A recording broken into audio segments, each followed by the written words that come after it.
I want to share with you about 7 different secrets about sewing tools that I'll bet you didn't realize were sewing tools right in your home.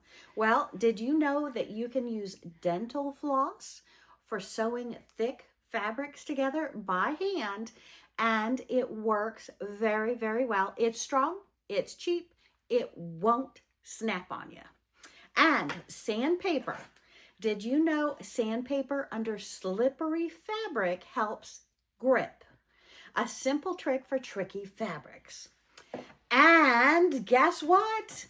Painter's tape for hemming. Don't have pins, don't have safety pins.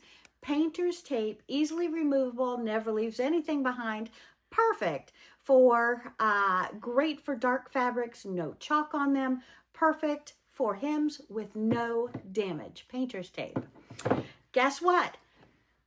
I'm sure we all have sticky notes in the house, right? Sticky notes have been around for a long time. But did you know you could use sticky notes or a stack of sticky notes as a seam guide?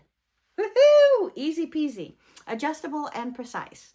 So double thread your needle for extra strength. I know a lot of us put that thread through, pull enough through, so we're not going to do it.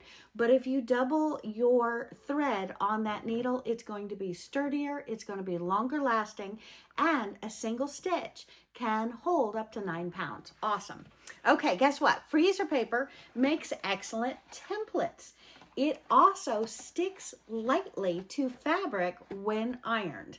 So that is a really great trick if you want to make some of your own templates and use that. Also, glue sticks help hold zippers and trims in place without pins or needles as you sew it down. And one bonus. When you are quilting, if you want to have perfectly straight corners, this is how you do it. Use a carpenter's L level square ruler. There we go.